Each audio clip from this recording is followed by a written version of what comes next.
a une grosse annonce pour vous, très important pour finir l'année. Noël approche, les amis, et on a trouvé le cadeau parfait. On va vous apporter de la valeur avec un mastermind exclusif, 100% gratuit, le mercredi 18 décembre. Et on va parler d'un thème très important. Oui, comme chaque début d'année, vous allez vouloir avoir une meilleure année. Et pour devenir une meilleure personne, on répète souvent dans le podcast qu'il faut avoir un plan. Ça paraît très vaste, très compliqué pour beaucoup d'entre vous. On l'entend, on le comprend et on veut échanger avec vous gratuitement pour tous ceux qui le souhaitent. Inscrivez-vous maintenant. En exclusivité, comme exemple, je vous partagerai le testament que j'avais fait à 25 ans et le plan de mission que j'ai fait maintenant il y a 12 ans et on va voir ensemble qu'est-ce qu'on peut en apprendre. Inscrivez-vous, il y aura sûrement des guests surprises. On échangera, vous aurez les micros ouverts. Ce sera vraiment un moment de partage. Et donc, inscrivez-vous. Rendez-vous le 18 décembre. C'est ouvert à tous, mais dès maintenant, inscrivez-vous pour se retrouver. Et il n'y aura pas de replay. Il n'y aura pas de replay. Donc, inscrivez-vous. Ciao. Maintenant. Shalom. Salam. Salut à tous. Si vous Ave César. Ave César. D'ailleurs, tu as remarqué que César a quand même le sale rôle dans tous ces films-là. Dans tous les gladiators, t'as pas envie d'être César. Hein. Oui. Bah... C'est quand même des salopards. Mais hein. c'est pas César, chaque fois c'est l'empereur. Oui, mais César, c'est le titre de l'empereur. Ah oui, mais quand on dit... Ah oui. César, Romulus, César, Commodus, César, ils Marcus les ont Aurelius. Fait... Tous nazes, sauf le premier. Ah oui, donc Marcus Aurelius.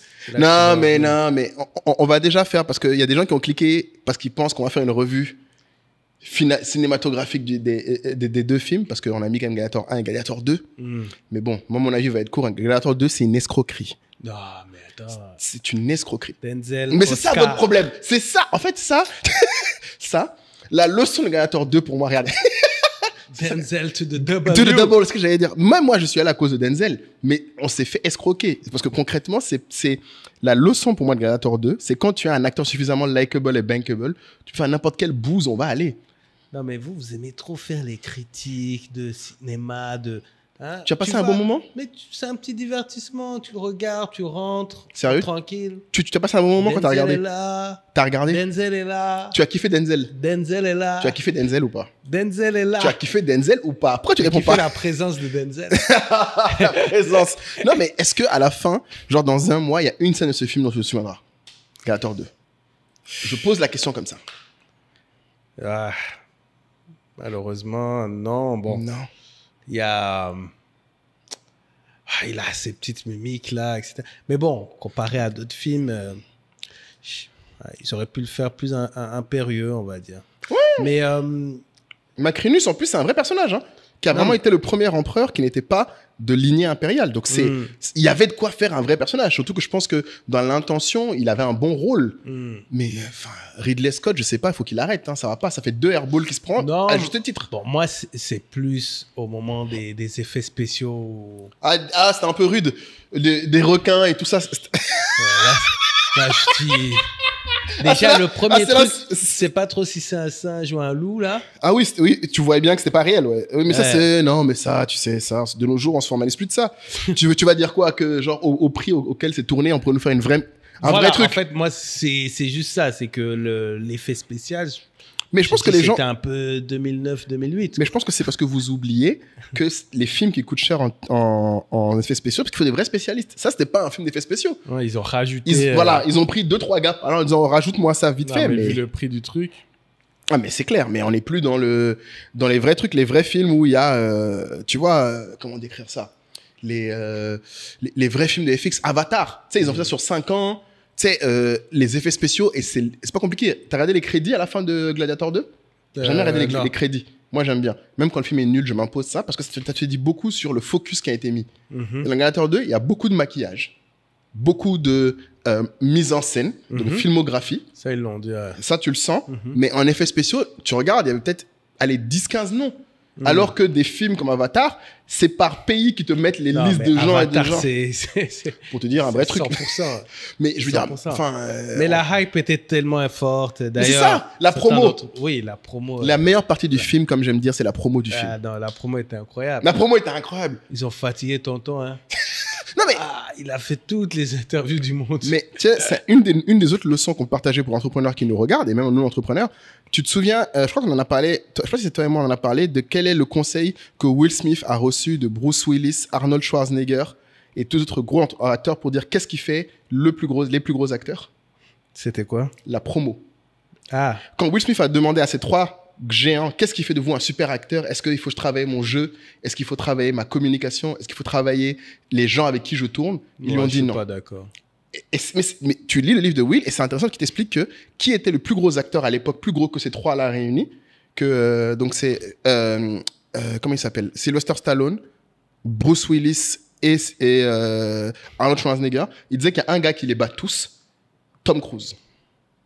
Ils ont dit que le plus gros acteur pour eux... Il n'est pas ouf en promo. Si. Tom Cruise en promo est l'acteur qui fait le plus de promo. Ce que tu viens de décrire, les interviews, quand Tom Cruise fait un film... alors peut-être il en fait plus pour Mission Impossible, alors ça veut dire. Moins, mais parce qu'il le fait aussi. Par exemple, Tom Cruise était le premier à aller faire de la promo dans les pays asiatiques.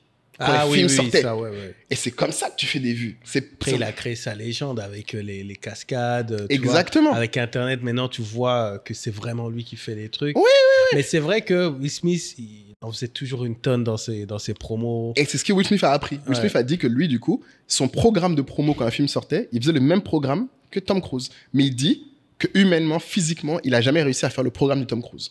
Ah ouais. Que c'était trop dur. Parce qu'en fait, t'enchaînes les interviews tous les jours dans différentes langues, dans différents pays où tu te répètes sans arrêt et il faut trouver des trucs intéressants à dire. Et c'est ouf parce que du coup, je pense que beaucoup de gens, et c'est là où c'est intéressant, parce que moi, de Gladiator, ce que j'ai beaucoup aimé, donc au-delà du film et du cinéma, c'est que c'est une très belle métaphore pour comprendre quel est ton métier. Les acteurs pensent que leur métier est de jouer un rôle, alors que leur métier est de divertir. Ce qui est pas forcément la même chose. Ce que je vais te donner un exemple, c'est que regarde Denzel, il t'a fait une promo de champion du monde. Le film peut être pas terrible, mais on va quand même y aller. Pourquoi? Alors, tu parles de pendant le film? Non, tout au long. En fait, le package est complet. Oui, c'est le complet. Non, mais dans la promo, il a été divertissant. Oui, mais c'est ce que je veux dire. Mais c'est ça qui fait un bon acteur. Mais pourquoi? Non, parce que justement, regarde, quand tu te plains de sa performance. Ah non, mais moi, je me plains du film, pas de sa performance. Mais tu me dis, est-ce que j'ai aimé Denzel? Pourquoi Denzel, oui, parce que quand un film est nul, c'est difficile, même avec un très bon acteur, que tu passes un bon moment. Mais parce qu'après, il y a le rôle du réalisateur. Parce que moi, je trouve que dans l'attitude, dans ses tournures de phrases, dans ses, tu vois, tout y est. Mais non, ce que je n'ai pas compris, c'est vraiment, je suis loin d'être un expert réalisation de films, mais c'est dans les choix de certains plans, en fait, tu vois. Oui, ça, c'est la filmographie. Oui, mais voilà, mais pour Denzel, en fait. C'est-à-dire qu'en gros, à partir du moment où tu mises sur Denzel, d'ailleurs, on l'a vu dans la promo où tu mises sur lui, tu sais que, enfin, tu dois savoir que ses fans, ce qu'ils attendent, au-delà du film, c'est que tu valorises le gars. Oui. Tu vois, d'une manière... Regarde, même sa mort. Oui, non. Ça, là, tu spoil, là, sans transition. Ok, vas-y, allons. Genre ça... On va mettre spoiler alert. Mais même sa mort, en fait, mais ça, c'est la faute du film. Le combat, il dure non, il est nul. 40 secondes. Il est nul. Tu vois, le combat est nul, mais ça, c'est la réalisation. Il n'a pas pris... Les chorégraphes de combat de ce Gladiator 2 sont nuls à chier. Et ça, c'est la réalisation. C'est pas... Je pense que l'acteur est bon. Ils lui ont donné des scènes quand même pas mal. Je pense qu'il a quand même pris un peu sur le script. Il s'est dit, bon, il y a quand même moyen d'envoyer un peu de steak, mais il n'aura jamais un Oscar avec ça. C'est mort, tu vois. Quand tu as vu Training Day, tu sais dire que ça va pas, ça a pas joué. Et quand il choisit ses gladiateurs... C'est génial. C'est bien fait. Non, il y a des moments où le jeu d'acteur reste indispensable. Mais c'est ce qui est, je pense, important que les gens comprennent, c'est que le jeu d'acteur ne s'arrête pas quand on dit cut. C'est ce que Will Smith dit dans son livre. Il dit le jeu d'acteur ne s'arrête pas là. Le jeu d'acteur, c'est pour ça que tu as plein de gars, justement, des acteurs qui finissent pendant les promos en dépression. Parce qu'en fait, ils peuvent pas sortir du rôle. Ils doivent réussir même dans la promo. Mais apparemment, pour bien réussir ton film, tu dois vraiment rentrer dedans, même quand tu rentres le soir, quand ça, c'est une méthode acting. Ça, c'est une méthode spécifique qui est encore plus violente où tu ne sors jamais du rôle. D'ailleurs, Joaquin Phoenix, celui qui a joué dans le 1, Commodus, c'est ça sa méthode. C'est lui qui a fait Joker aussi, qui a eu son Oscar comme ça. Mais tu vois, le point principal, pour moi, Gladiator 2, c'est vraiment l'incarnation de il faut savoir s'arrêter. Ridley Scott. Là. Non, Ridley Scott, non, c'est scandaleux parce que ce gars, maintenant, ça fait 5 films qui sortent, qui mais sont il faut nuls. savoir s'arrêter. Il a fait ses sous ou pas? Sûrement, mais Ridley Scott Donc était pour tu sais moi. pas son objectif. Je suis d'accord. Si l'autre est juste pécunier, très bien, ils nous ont doublé. J'ai la rage contre eux, tranquille. Mais Ridley Scott, c'était l'un des réalisateurs que je trouvais qui était très fort en peplum. C'est un style vraiment particulier. Mais là, ça fait 3 peplums qui nous chient dans la colle, là. Faut qu'il arrête. Peplum, en fait. c'est quoi? C'est les films d'époque, tu sais, Gladiateur, les films où les peplums en général, c'est les films où tu as des notions de guerre et para-guerre. Où tu as la guerre dans la ville et la guerre ailleurs, etc. etc. Ouais. Donc c'est quand même son genre, tu vois. Là, il a fait un film Napoléon avec Joaquin Phoenix. Airball total, tu allais voir? Non. Il s'est chié dans la colle encore, c'était nul. Ridley prend de l'âge. Mais ça, c'est l'incarnation de ne pas savoir s'arrêter. Il faut qu'il s'arrête. Mais il avait fait un autre, le truc de Denzel, là, de American Gangster, c'est Ridley Scott, non? Je crois pas. Non? Je vais vérifier, mais là, tu me mets le doute, là. Mais il a fait un autre de Denzel très fort. C'est pas la première fois qu'ils travaillent ensemble. De Denzel, American Gangster, oui. Ah bah voilà. C'est American Gangster. Alors, c'est une tuerie, ça. Oui, mais c'est en 2007. Ça fait 17 ans. Il faut qu'il arrête, en fait. Non, mais... tu sais, Mensonge d'État, oui, voilà. Là, je suis dessus. Mensonge d'État, c'était bien. En fait, à partir de Robin des Bois, c'était la chute. Ça n'allait plus du tout. 86 ans. Oui, 86 ans. Il faut arrêter. Quelqu'un doit arrêter, en fait. Quelqu'un doit aller dire... Ou alors, prends des bons gars pour te gérer en dessous. Mais vraiment... Parce que là, le problème, c'est qu'il a fait Napoléon, il a fait Dernier Duel, c'était nul. Il nous a pris Ben Affleck et Matt Damon pour nous faire un truc qui était nul à chier. T'es parti voir.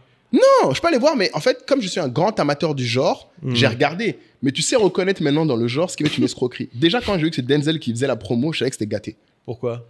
Parce que ça veut dire que les autres acteurs ne sont pas capables de vendre le film si bien que ça. Pourtant, il y a Pedro Pascal dedans, qui est quand même le gars qui a fait l'acteur secondaire ouf dans Narcos, qui est quand même un gros acteur. Si Pedro Pascal n'a pas été mis avec Denzel Washington, et je te parle même pas du petit Paul Metcalf, là, c'est qu'il savait que dans l'histoire, il n'y a pas assez de matière pour que ces gars-là puissent convaincre les gens de venir. Parce que si tu regardes Denzel, dans sa promo, il parle quasiment même pas du film. À très peu de choses près. C'est là où tu reconnais d'ailleurs une promo où ça pue. Ah, Acacius, c'est Pedro Pascal. Mais oui, c'est pas très... c'est Pedro Pascal. Il est très Ah ouais, il était plus musclé. il était bon, lui. Ouais, non, il était bon. C'est un très bon acteur. Ouais. Pedro Pascal, c'est du lourd. Mais si un gars aussi bon n'était pas dans la promo, il a fait que de la promo aux US. Et le rôle de... Bon, on va arrêter après avec un truc purement cinéma. Ouais. Parce qu'on va parler business. Ouais, les gens vont dire, oui, depuis quand vous êtes des gars du cinéma? Mais là, on parle de business, parce que pour moi, c'est un rôle. Enfin, c'est pour faire de l'argent. Là, on parle du produit Gladiator 2. Depuis tout à l'heure, si les gens regardent bien, ok, on met un peu de termes de cinéma parce qu'on n'est pas des ignorants. Mais on parle du produit Gladiator 2. Non, mais le rôle d'Acacius, moi, j'ai trouvé bien. Très bien. Très bien. Et je pense qu'il lui donne pas assez la substance, tu vois. Clairement. Tu vois. Il lui manquait 1 ou 2 scènes, ouais, un peu de backstory, il était vraiment profond. Tu sens que voilà, le gars, il réfléchit. Est-ce que je sers la bonne cause? Exactement, il est là. Ouais. Et ça, c'est le message, c'est beau parce qu'il a repris le message de Gladiator 1, c'est que les généraux sont ceux qui sont le plus là de la guerre. Et c'est marrant parce qu'effectivement, si tu regardes, les empereurs... L'ALAS. Ah oui, excusez-moi. Oui, l'ALAS, oui, ça me paraît logique, mais c'est vrai. L'ALAS. Et les généraux sont ceux qui sont le plus là de la guerre, mais les empereurs sont ceux qui le veulent le plus. Parce qu'ils la vivent quasiment pas. Ouais. C'est ça, et ils comprennent pas parce qu'il est acclamé à ses retours. Exactement. Il était limite mal à l'aise. Et ça, c'est une très bonne métaphore, je pense, pour le business. Si tu vois, moi j'ai remarqué un truc quand tu es le dirigeant d'une boîte, si tu vois que tes managers, systématiquement et de façon unifiée, il y a une tâche qu'ils détestent faire, faut te poser la question de si jamais c'est quelque chose qui est vraiment dans l'intérêt de ta vision long terme. Parce qu'il a... Si tu peux leur enlever ça. Parce qu'en fait, il faut leur comprendre pourquoi. S'ils aiment pas, souvent c'est parce que, un peu comme un général qui en a marre de faire la guerre, ils comprennent qu'au final, il n'y a pas de gagnant. Ils sentent qu'il n'y a pas d'upside. Ouais.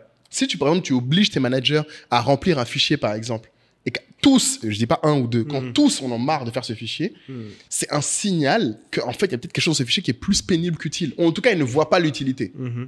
Et c'est un peu ça, je pense, le message un peu derrière dans Gladiator que tu sens tout autant, c'est que en fait, ils sont tous là à se battre pour Rome.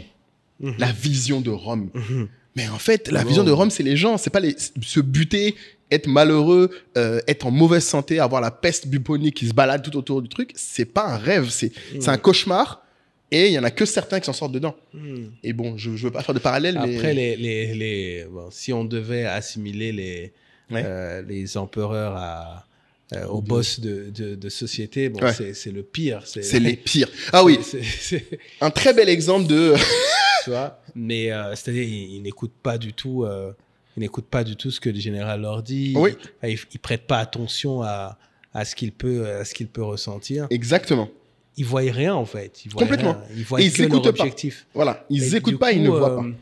Mais je pense que c'est pas forcément aussi évident. Bon, c'est vrai qu'ils sont totalement teubés dans le truc. Oui. Mais est-ce que c'est évident pour un CEO d'identifier en fait, un collaborateur, un manager qui fait très bien son boulot, mais qui est saoulé par son boulot? Ah, c'est une très belle question. Ça, c'est dur. Tu vois? Je pense qu'en général, il faut leur demander... C'est rare que ça soit... Mais dans Gladiator, je trouve qu'il y a un très bel exemple. C'est tu leur demandes qu'est-ce qu'ils veulent faire après. Tu leur laisses l'initiative. Si l'initiative... Dans l'exemple, tu veux dire... Dans Gladiator, il leur dit... Si tu deviens libre, c'est ça? Ouais. Ou même dans... mais Acacius, quand il est revenu, ils lui ont demandé qu'est-ce que tu veux maintenant. Il a dit, je veux retourner près de ma femme. Oui, mais elle dit, mais non. Non, mon ami, nous, il y a tel endroit, il faut que tu ailles prendre. Tu vois, si à chaque fois que ton manager, et c'est peut-être ce qui est dur, je pense, dans une entreprise, c'est qu'il y a rarement une fin. Il faut créer des fins. Et c'est peut-être ça, je pense, que tu veux dire, qui est dur. C'est qu'il faut te dire à un moment, la campagne est terminée. La question était bonne, mais l'écoute n'était pas... était pas bonne. Et je pense que ça amène à un autre truc, c'est qu'il faut savoir célébrer les victoires. Parce qu'en fait, quand tu célèbres les victoires, c'est aussi là où tu as l'occasion de proposer les choses à plat. Avec tes managers, si vous avez réussi un truc qui était hyper dur à accomplir, et que vous posez et que vous dites qu'est-ce que tu as envie de faire, qu'est-ce que tu en penses, faire un peu un bilan, c'est là où je pense qu'il y a peut-être une opportunité pour que tu sentes ceux qui sont saoulés. Et après, bon, la vérité, c'est qu'en général, l'une des règles, c'est leur vie personnelle. Si tu connais pas leur vie personnelle, tu peux difficilement savoir quand ils sont saoulés.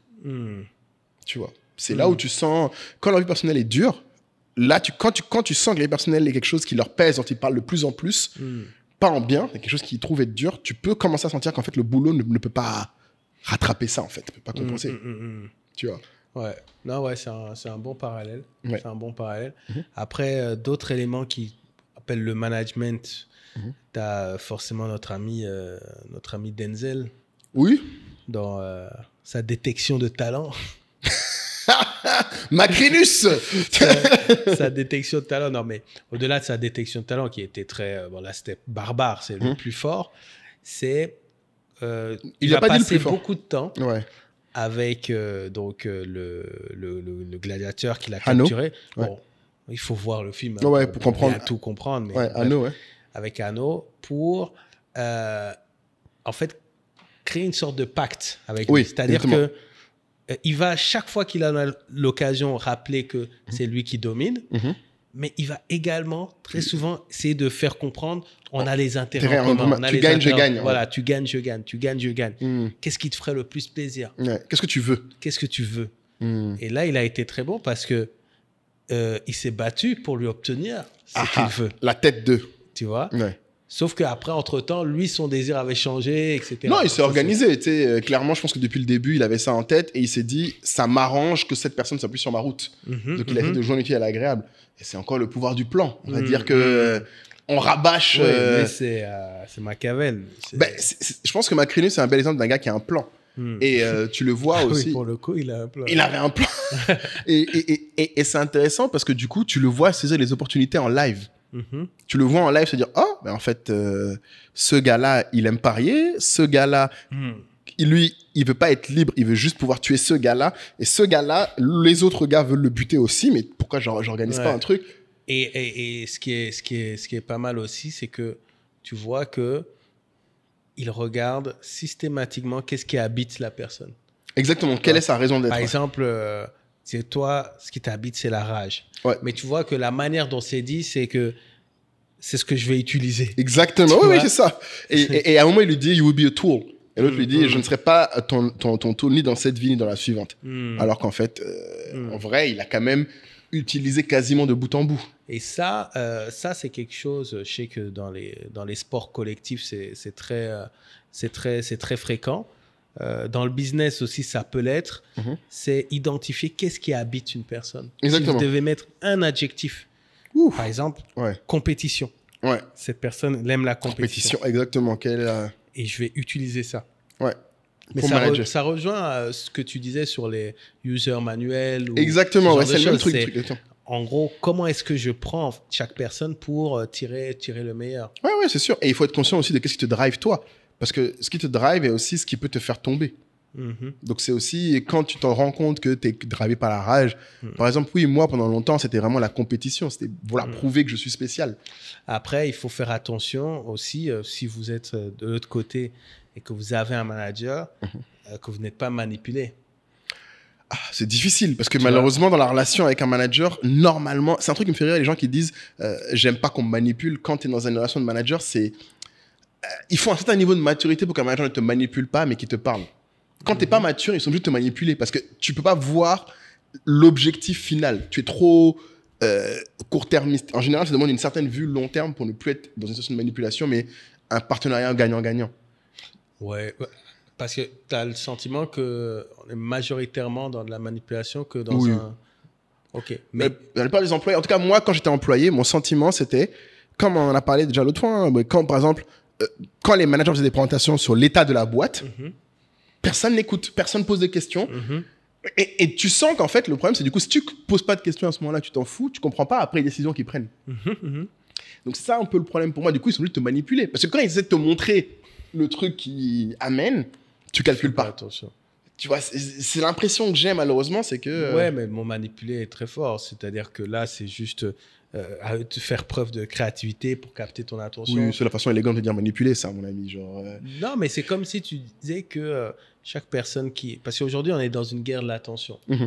Tout le monde est sur son téléphone, tout le monde est toujours sollicité à gauche, à droite. Donc, que tu sois au boulot, que ça soit dans ta famille, avec tes enfants, ton conjoint, ta conjointe, etc., tu dois toujours trouver des éléments qui vont permettre de capter l'attention. Oui, mais je vois pas en quoi... Le problème, c'est que je trouve que manipulation a une mauvaise presse que je ne comprends pas. Je vois pas le sujet comme médiocre. Quoi. Voilà, je comprends pas. C'est la même chose, c'est comme médiocre. En fait, non, mais parce qu'en fait... alors, après, on peut aller voir l'étymologie, etc. Je suis dessus, là. Manœuvre occulte au suspect visant à fausser la réalité. Ça, c'est pas bon. Bon, voilà. Mauvaise presse. Ça, c'est pas bon. Ça, c'est la mauvaise presse. Répète. Attends. Manipuler, alors, en fait, il y a 3 significations. Il y en a une qui est action de manipuler, résultat de cette action.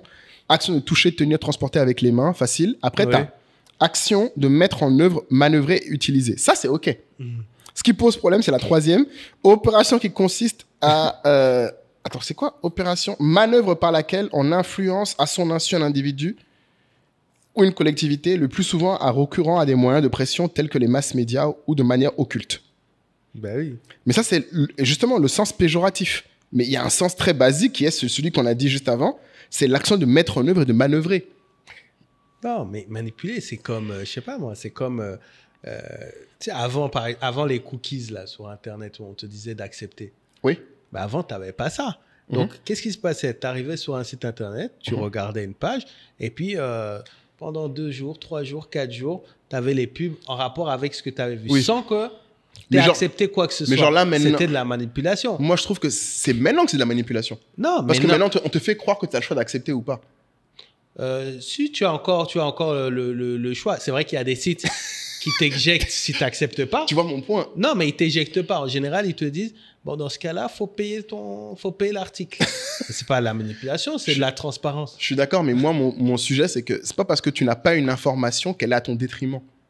Il n'y a pas forcément un problème dans le fait que tu n'aies pas l'info. Si, par définition, quand même. La science de l'occulte. Oui, si tu veux savoir, on te donne pas. Non, mais parce que le fait que tu n'aies pas l'info profite disproportionnellement à quelqu'un d'autre. Qui a l'info. Mais c'est le cas dans tout. Enfin, ça, ce que je veux dire, c'est que pour moi... Oui, donc on essaye juste... Les régulateurs sont là pour équilibrer un peu le... Ouais, mais moi, typiquement, tu as pris le bon exemple du truc pour moi qui, aujourd'hui, c'est une fausse liberté. Parce qu'en fait, la plupart des sites pour faire du tracking moi-même, c'est pas dans les cookies que ça se passe. Les cookies sont plus dans les sessions. Enfin, c'est plus une chose qu'on faisait à travers les autres sites. Donc, on va dire, on a limité ça maintenant. Mais c'est pas, je veux dire, c'est pas là où se passaient les informations, les données les plus sensibles des gens qui sont manipulés. Objectivement. C'est juste que c'est le truc que le régulateur a pris comme étant pour obliger les gens à avoir conscience qu'ils sont quelque part traqués. Et c'est là où moi j'ai un problème. C'est que l'objectif était que les gens comprennent qu'ils sont traqués. Le résultat est que la plupart des gens cliquent accepter sans voir la différence. Sans comprendre qu'ils sont traqués. Et c'est Mais là. après, t'as des gens qui vont sur le dark web, enfin, Exactement. des trucs un peu Qui naviguent. plus, Sinon, tu navigues en navigation privée où il n'y a pas de navigation cookies. privée, ouais, voilà. Tu peux, Sensible. mais c'est un niveau de mastery que la plupart des gens n'ont pas. Donc, non, mais c'est un bon exemple, tu vois. Moi, je trouve que oui, le Macrinus, un peu comme Machiavel, après, il faut lire Le Prince, quand même. Le Prince, c'est quand même un classique que moi, j'aime beaucoup. Prince. Le Prince de Machiavel, qui explique, en fait, si tu ne manipules pas, tu peux difficilement progresser. Et c'est ça l'un des principes du Prince de Machiavel. C'est ça que les gens appellent le machiavélisme. Ils disent que tu es machiavélique. Quand le problème avec le machiavélisme, souvent, c'est que ça suppose que tu profites de l'ignorance des gens. Oui, mais c'est un peu ce que te dit une de tes définitions. Oui, la version Alors que péjorative. là, quand tu parles de si tu ne manipules pas, tu ne progresses pas, moi, ce que j'entends pour aller dans ce sens, c'est si tu n'influences pas, Exactement. tu ne progresses pas. Exactement. Tu vois. Influence, tu vois, c'est marrant. Influence aussi, c'est vu comme étant bien maintenant, influencer ça. Ouais. Ou c'est vu comme. C'est moins péjoratif, Mais l'influence. après, bon, si tu dis trafic d'influence, on va dire c'est négatif. Voilà, tu vois. Mais tu es obligé. Mais après, aujourd'hui, on reconnaît aux gens qui réussissent une certaine influence, tu vois, positive. Mais non, il y a l'influence positive et l'influence négative. Donc, tu devrais dire, si tu influences positivement les gens. personne, tu peux progresser. Mais j'ai l'impression que c'est un peu le champ lexical du pouvoir. Ce qui est intéressant dans Gladiator, c'est que le champ lexical du pouvoir, c'est rarement bien vu. Normal, on est la masse. Donc, par définition, on aime moyennement ceux qui sont au pouvoir. Et c'est pas qu'en Afrique, pour ceux qui regardent. Mais historiquement, c'est vrai que quand tu es en dessous de la pyramide, tu as rarement de l'affection pour ceux qui sont au-dessus. Ou en tout cas, pour les actions qu'ils ont envers toi. Donc, je trouve que Gladiator faisait un bon exercice là-dessus. Je peux comprendre que les gens regardent s'ils veulent le 2. Le seul truc dans le 2 que j'ai trouvé qui pouvait être intéressant, mais qui a été très mal amené, qui pour moi est le symbole d'à quel point le film est nul, c'est cette notion d'attachement qu'il y a entre... en fait, l'importance en gros, du traumatisme d'être abandonné par sa mère. Hop. Annonce inédite. Annonce inédite. Depuis 1 an, vous l'a l'attendiez, on l'a promis, on l'a teasé. L'épisode parentalité spécial avec 6 participants, dont nous, arrive enfin. Et ce sera exclusivement pour ceux qui prennent leur place pour l'écouter en live ou en présentiel à Abidjan le 14 décembre. Le 14 décembre. Les ingrédients ont pris du temps à être rassemblés, mais ça y est. Ils sont tous rassemblés. L'épisode s'annonce incroyable. Nous allons parler d'une part importante de la vie d'un entrepreneur, sa vie de parent. Nous allons avoir des guests exceptionnels qui vont débattre, qui vont nous apporter... et partager leur expérience personnelle sur ce sujet qui touche, je pense, tous ceux qui sont entrepreneurs ou non, qu'ils aient une famille encore ou pas du tout. Et dans tous les cas, vous avez déjà une famille avant vous qui vous a façonné, qui façonne votre appétence pour l'entrepreneuriat ou non, votre éducation, votre connexion avec votre pays, votre vie et votre entourage. Tout ça, on va l'aborder dans un épisode spécial avec donc les guests, vous savez, le tristement célèbre influenceur à 1 million d'abonnés sur YouTube, Philippe Simo sera là. Tristement célèbre. Avec évidemment du côté des dames, une sélection d'exception. Naboufal sera avec nous. Comme toujours, maintenant c'est l'une des indétrônables, mais on ramène une autre star. Son témoignage va vous surprendre. Sûrement. Et une autre star que vous avez demandé, qui était déjà passée, qui est donc notre chère Akuba Olivia Angola. Dabali Express, qui va aussi nous partager sa vision de la parentalité. Et on ne pouvait pas faire cet épisode sans une professionnelle de l'enfance. Delali sera avec nous également pour partager son expérience et débattre avec nous. On l'avait vu dans l'épisode couple. On avait dit que pour réussir, en tout cas pour aller le plus loin possible dans sa carrière d'entrepreneur, l'entourage était important, le conjoint était important. Mais on va voir la place de la famille de manière plus globale. Exactement. Les parents, puisque nous-mêmes, nous sommes des enfants. Et puis, quand vous avez des enfants, comment est-ce que vous gérez ? Tous les entrepreneurs vous diront que leur temps se divise, quand ils ont des enfants. Et donc, comment est-ce que vous faites pour maintenir l'ambition qui est la vôtre avec cette nouvelle obligation ? Voilà. On aura différents points de vue. Ouais. Et si vous voulez pouvoir poser vos questions live ou en présentiel, il faut que vous preniez votre place maintenant. Attention, elles sont limitées, forcément, parce qu'il n'y aura pas énormément de place pour tout le monde. Donc, ne traînez pas, c'est dès maintenant. Et rendez-vous le 14 décembre pour pouvoir avoir en exclusivité vos questions et votre participation. Et surtout, pour ceux qui sont à Abidjan et qui prennent leur place, vous avez la possibilité donc d'être avec nous en physique, de poser des questions pendant la session et puis de networker avec nos guests. Donc, c'est une occasion unique de se voir ce mois de décembre. qui est le mois festif, le mois de la famille. Donc, on va parler famille. Yes. Et on a vraiment hâte d'y être. À très vite. Prenez vos places. Rendez-vous le 14 décembre. Ciao. Ciao. Qui est un peu une forme d'entourage. En fait, l'importance de l'entourage où tu réalises que, en fait, quelqu'un qui est en position d'extrême pouvoir à la naissance peut en arriver à renier tout si jamais il n'a pas l'amour qui va avec ce pouvoir-là. Et tu vois, ça, c'était... je trouve qu'ils l'ont très mal fait. Ouais, moi, je pense qu'ils n'ont pas assez insisté là-dessus. C'est-à-dire que au moment où ils se reconnectent, Voilà. sa mère, ça vient un peu trop vite. Ça vient trop Trop facilement. facilement. Ouais. Exactement. Exactement. Trop facilement. On est tout à fait Ça d'accord. aurait pu être beaucoup plus profond. Et je pense que il y a oui. un vrai thème en plus. Il y a un vrai thème, derrière. tu vois, ça, je pense que tout le monde peut connecter avec ça, de se dire, oui, une grosse partie de ta rage, de ce qui tu es définie par, en fait, oui, comment tu as été élevé. Et c'est intéressant parce que même là, tu vois, les études montrent que même le style d'attachement qu'on a après, même dans les relations de couple, est façonné par les relations d'attachement qu'on avait avec nos personnes qui prenaient soin de nous, donc nos parents le plus souvent quand on est né. Et donc, notamment de 2 à 5 ans. Donc, tout ça, d'ailleurs, est une très belle introduction pour notre futur thème. Épisode parentalité.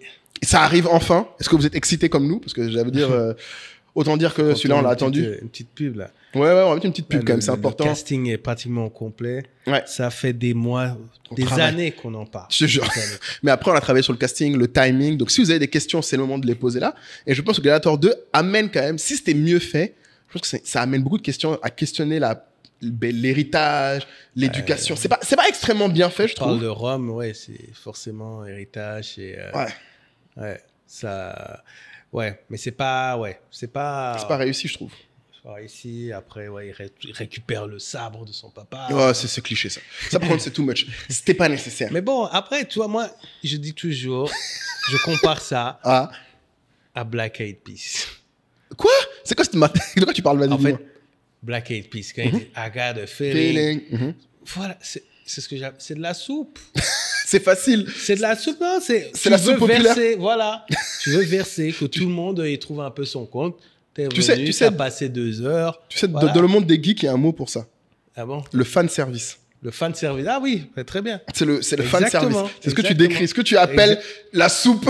Exactement. C'est du fan service. Ton popcorn. Après, bon, c'est vrai que toi, en plus, tu t'étais préparé, tu avais regardé le 1 avant. Voilà. Non, moi, j'étais chaud comme la braise. Non, mais il faut savoir ce que ces films-là représentent pour nous. Moi, l'an dernier, j'étais au concert de Hans Zimmer. Donc, quand Emma est venue chanter Now We Are Free de Gladiator, j'avais les larmes aux yeux et des frissons.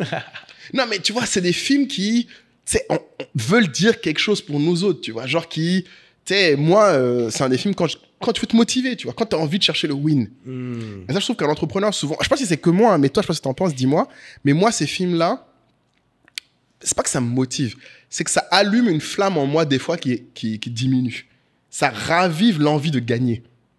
Mais là, tu parles plus du 1. Oh oui, le 2, c'était nul. Mais quand un film de ce type est très bien fait, moi, quand j'en sors, je vais taffer. Tu vois, je suis chaud. Tu sais, je sors. Et c'est souvent l'un des trucs qui... Moi, ce que je dis souvent, il y a 2 critères qui font pour moi si je trouve qu'un médium est de haute qualité, que ce soit un film, une vidéo ou une série, c'est... Première chose, il te change ton action. Quand tu l'as fini, tu fais quelque chose différemment. Donc, tu as appris quelque chose, ça te chauffe, ça te... nanana. Et le deuxième critère pour moi, c'est si jamais j'ai envie de le re-regarder un jour. Si tu as ces 2 trucs, là, je peux dire c'est une piste de qualité. Mais tu peux être motivé à plus taffer par un film qui n'a rien à voir avec... Complètement.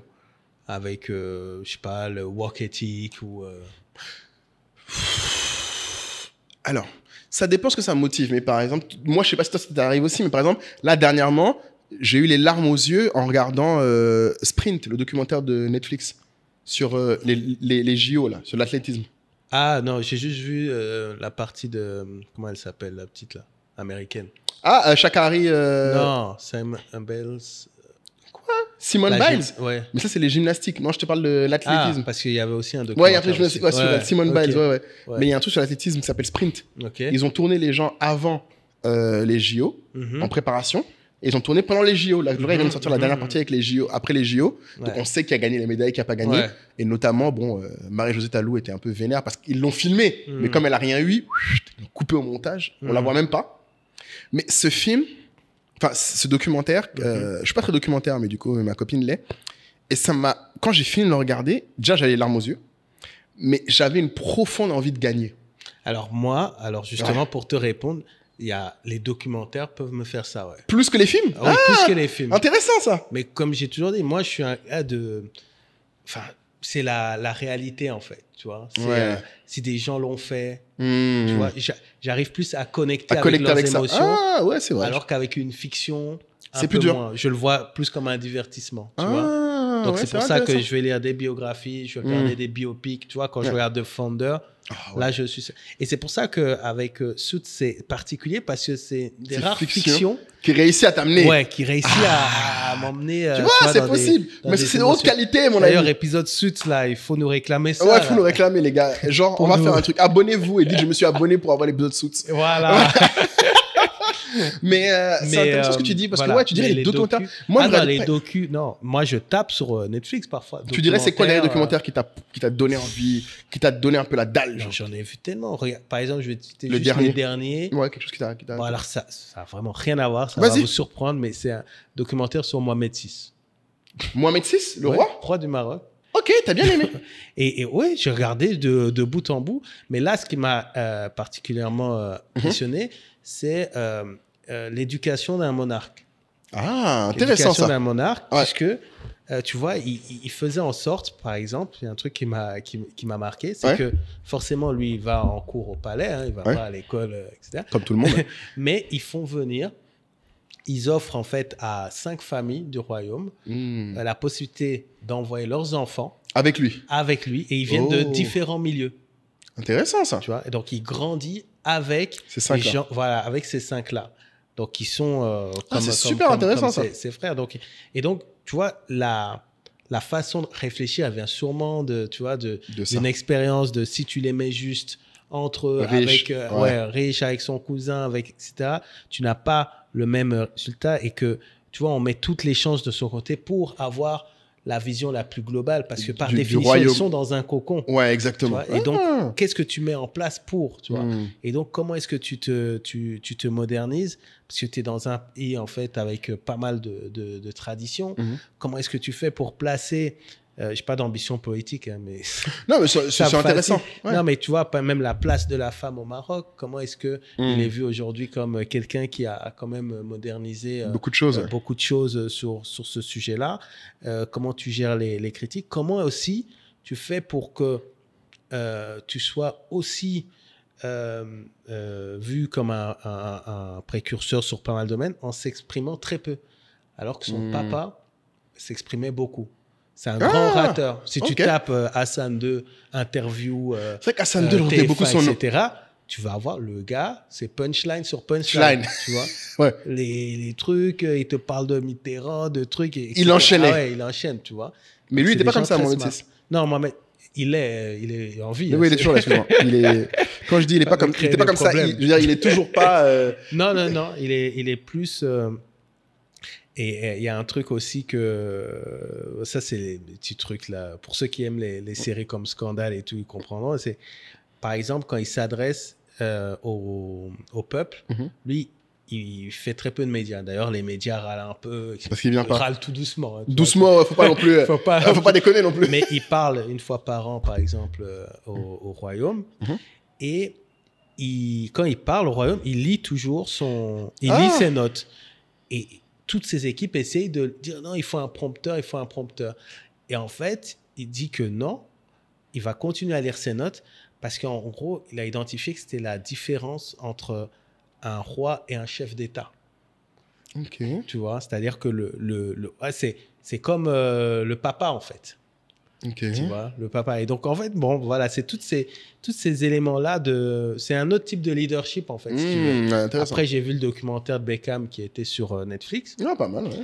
Et j'aime beaucoup aussi, après, tu me diras, c'est du storytelling et tout, mais tous les gens, qui suivent de très loin, ils disent Beckham, Spice Boy, Spice Girl, bien sûr. Los Angeles, c'est tout. Mais en fait, tu vois son enfant. En fait, ses parents étaient à fond foot. Oui, c'est ça. Étaient à fond football. Et lui aussi, il aime le foot. Profondément. Profondément. Ouais, c'est pas un hasard quand on est comme ça. Ouais. Et je m'en souviendrai toujours parce qu'à l'époque, je me souviens, ma mère qui ne s'intéresse pas du tout au foot, qui m'avait dit, mais c'était la Coupe du Monde ou quoi, elle me voit, elle entend David Beckham, elle dit, ah, ils l'ont mis en équipe d'Angleterre parce qu'il est marié à une Spy Girl. Tu vois? Ah, c'est potin. Ah, Tanti, elle connaît les bonnes sources.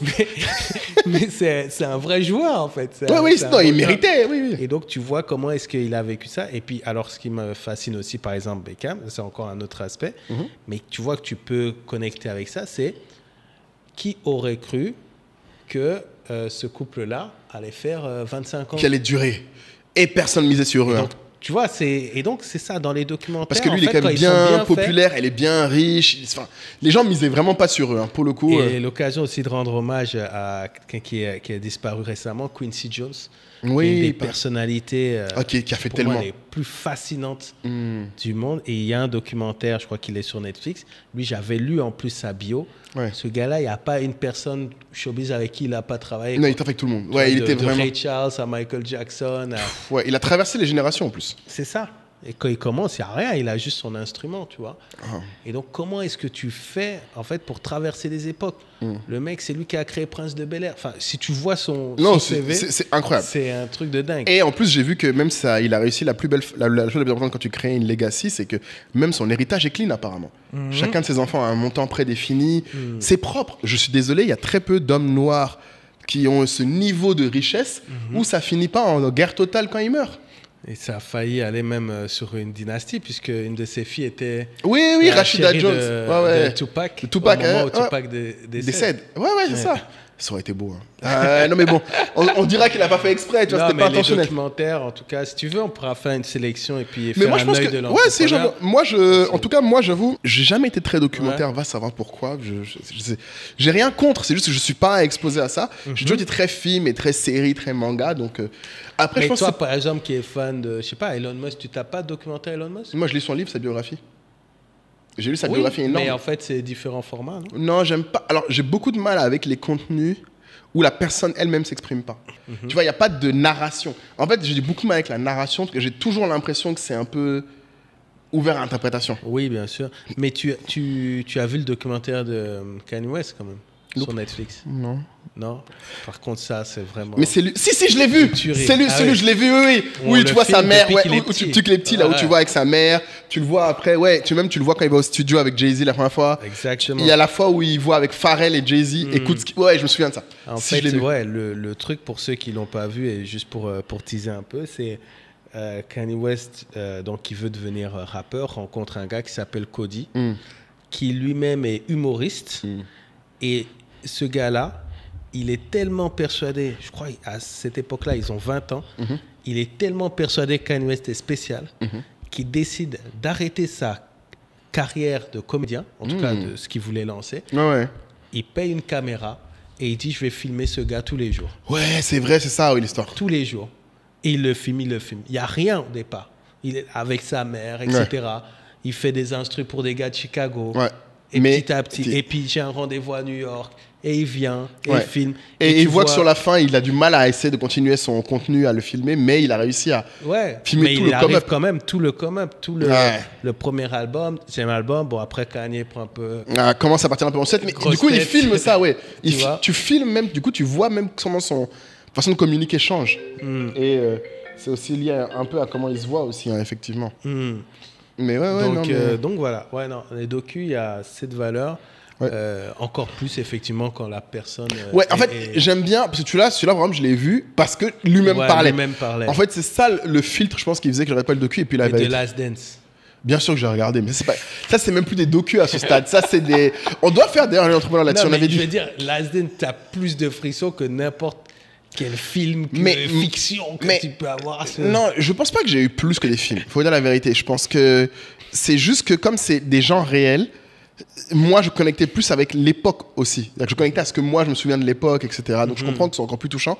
Mais tu vois, moi, mon premier biopic m'a donné envie de regarder, de jouer au basket, c'est quand j'ai vu Allen Iverson. Jusqu'à maintenant, c'est mon genre préféré. I-Tree, son film, tu sais, c'était au Mali, on n'avait pas énormément d'accès. C'est l'histoire de sa vie? Ouais, d'Iverson. Ah bon? Et qu'ils ont fait en fiction? Non, c'est pas une fiction, c'est un documentaire, en fait, quasiment sur lui. Documentaire. Ouais, mais c'est intéressant parce que du coup, tu comprends qu'est-ce qu'il a de spécial. Alors que c'est un gars, il a jamais gagné de prix, il a jamais gagné.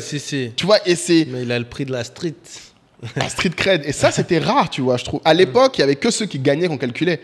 Et lui, il avait réussi vraiment à devenir une icône au-delà de il est gagné ou pas. Donc c'est vrai que ça m'avait un peu touché. Mais t'as raison, je pense que si les gens sont chauds pour faire des documentaires, enfin eux entrepreneurs sur les documentaires, moi j'aime bien. Ah oui, du coup. parce qu'il faut quand même pas finir sans revenir sur le classique que Gladiator 1. Vous pensez bien que j'ai fait des petites sélections pour vous, vous savez.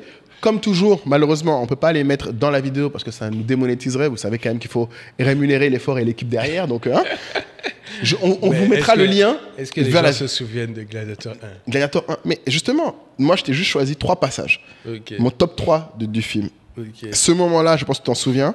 C'est lorsque... Tu les mettras sur Moulay Talk ou pas? Ouais, je vais mettre sur Moulay Talk et je les mettrai surtout sur YouTube. Maintenant, on fait une autre vidéo où il y a le lien vers ces extraits-là. Comme ça, vous pouvez regarder en limite en parallèle. Donc, allez-y si vous voulez. Donc, ce moment, évidemment, premier moment, c'est quand Marcus Aurelius... D'ailleurs, vous savez que Marcus Aurelius, l'empereur d'Angleterre 1, c'est celui qui a fait le livre Les Méditations, qui est le classique du stoïcisme. Donc, d'ailleurs, tout le monde se de sa gueule parce qu'on disait que c'est l'empereur philosophe. Donc, tu vas comprendre, d'ailleurs, quand tu vois comment il amène le truc, pourquoi c'est incroyable. Donc, voici le premier passage. Donc... Ah oui, non, pardon. Il dit à son fils qu'il ne sera pas empereur. Et c'était le premier point, qui était quand même... Parce que son fils attendait. Maximus. Once more. Mais qui est le plus âgé? Maximus, il est au même âge. C'est pour ça que ça le choque, parce que lui, il voulait le pouvoir. Maximus, ça le full seum. C'est même pas un gars plus vieux. Ah. Et là, t'as le sujet relation père-fils, qui est très très bien illustré, je trouve, dans ce moment-là. Voilà, les 4 vertus.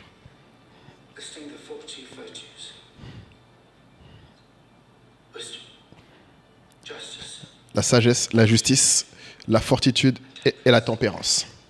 C'est ça les 4 vertus, maître.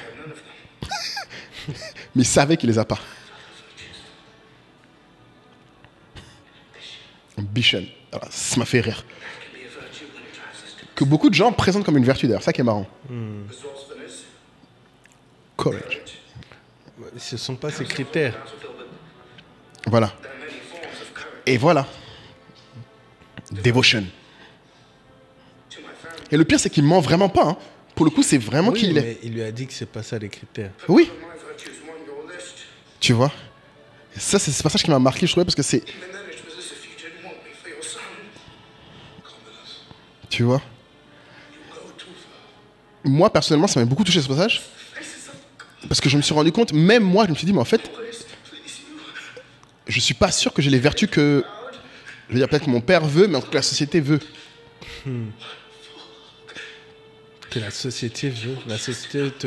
Je t'explique.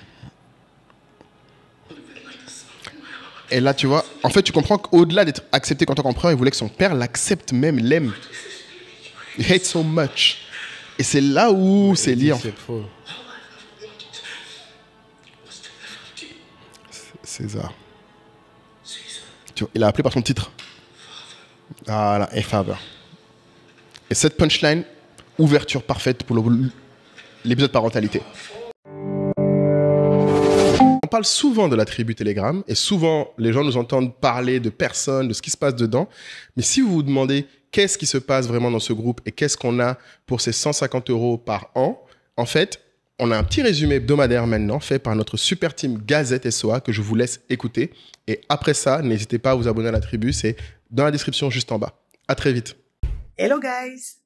Tu souhaites être mis en avant dans notre teaser vidéo? Rien de plus simple, il te suffit de répondre à la question que tu trouveras à la fin de notre gazette. Rendez-vous jeudi.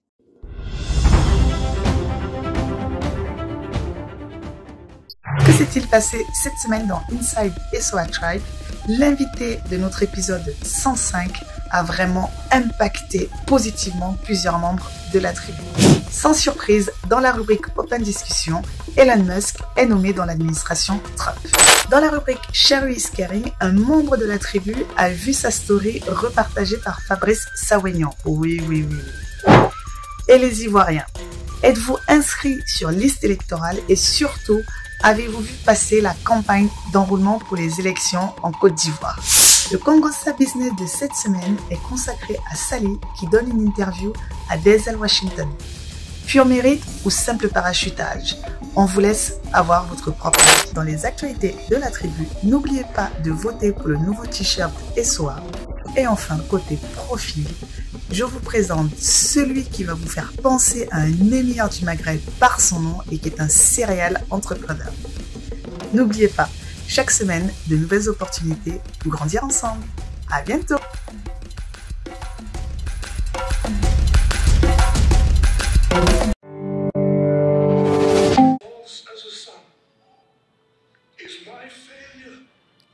As a father.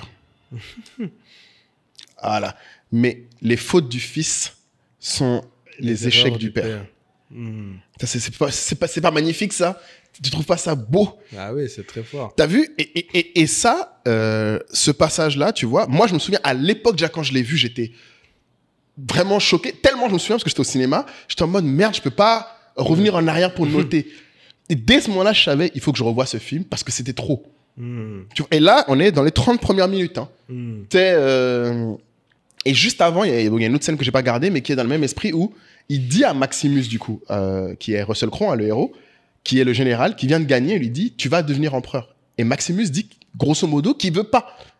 Que lui veut retourner chez sa femme dans la campagne et sa famille. Et à l'époque, je me souviens que ça m'avait mis en colère, parce que je me disais, quand j'étais jeune, hein, à l'époque, on parle de 99, hein, je n'arrivais pas à comprendre que quelqu'un puisse dire « je veux pas le pouvoir ». Et ça me mettait en colère. Et ça arrive souvent à ceux qui l'ont pas demandé. T'as vu? Et c'est très souvent ça, t'as vu? Et c'est limite. Alors, avec l'âge, je me suis rendu compte que limite, c'est souvent ceux qui ne veulent pas, qui sont les mieux placés. Ça t'est souvent? Comme demande... Ouais, plein de fois. Bah oui. On te et c'est demande ça. d'être CEO alors que t'as rien demandé. C'est tout à fait ça. Après, j'ai compris. Ouais. Mais surtout, le problème, c'est qu'à posteriori, je me rends compte que quand tu le veux pas, c'est limite l'une des vertus pour être capable de le faire bien.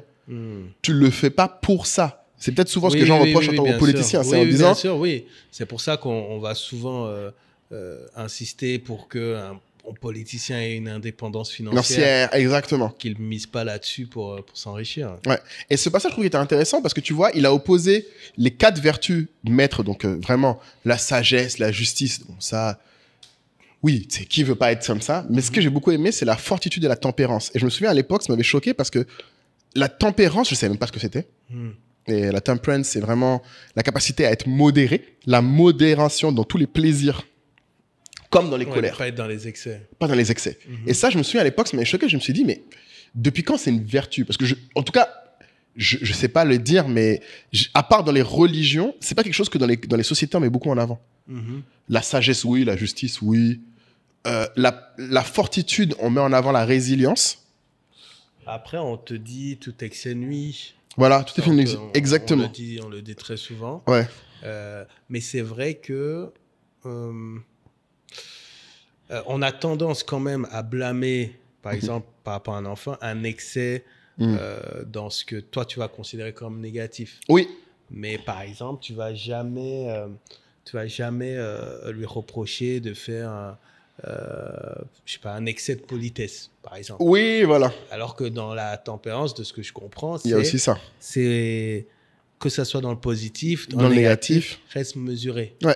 Et ce qui était intéressant, c'est que du coup, ça s'oppose à l'ambition. Tu vois, lui, il est too much Commodus.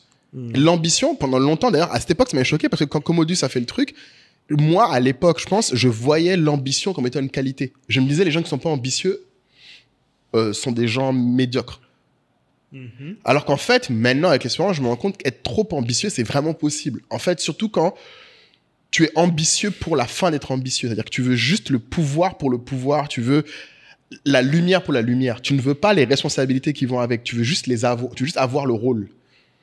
Et ça, c'était fou. Pire encore, il y a des gens qui se qui te diront être ambitieux, Oui. parce que c'est bien de dire qu'on Que est l'ambitieux. Exact. sans l'être. tu Sans vois. l'être, ouais. Ouais. Parce que l'ambition, normalement, ça va aussi avec un certain niveau d'exigence. C'est ça que moi, j'ai développé après. Exactement. Et je pense que c'est ça qui, les gens qui nous écoutent en tant qu'entrepreneur, je pense que la plus grosse leçon, c'est qu'en fait, tu n'es ambitieux qu'à la hauteur de tes exigences. Et que tu t'appliques à toi d'abord avant de l'appliquer aux Tu dis autres. entrepreneur, salarié, pareil. Salarié, pareil.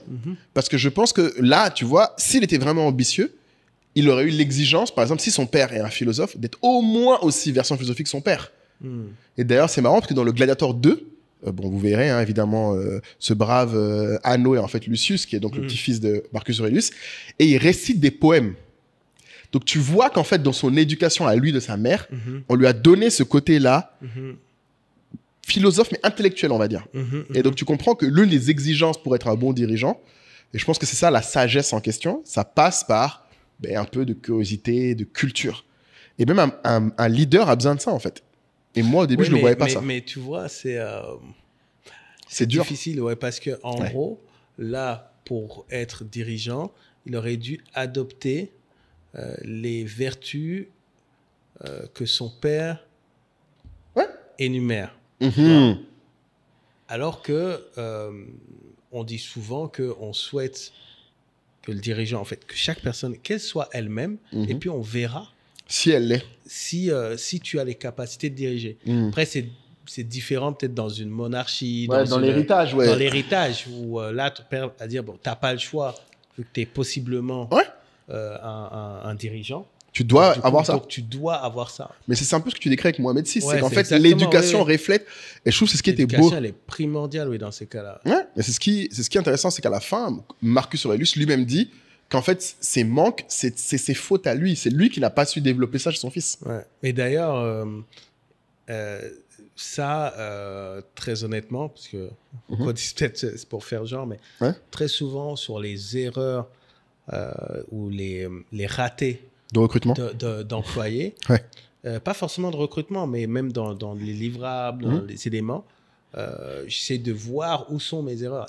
Et Marc, on en a beaucoup parlé avec Marc. Avec Marc Saint-Julien, avec Marc, sur quand tu fais un point, quand tu fais une analyse, quand tu regardes les échecs dans ton environnement, la première chose à regarder, c'est quel est ton impact, qu'est-ce que tu peux impacter pour retourner cette situation, ou qu'est-ce que tu n'as pas fait. Oui, pour que l'info revienne, il avait dit, pour que la pédagogie soit faite régulièrement, même au-delà de ta répétition à toi. C'est ça, oui, c'est ça. Et quelle est Et puis, ce que je remarquais, c'est que chaque fois, il trouvait...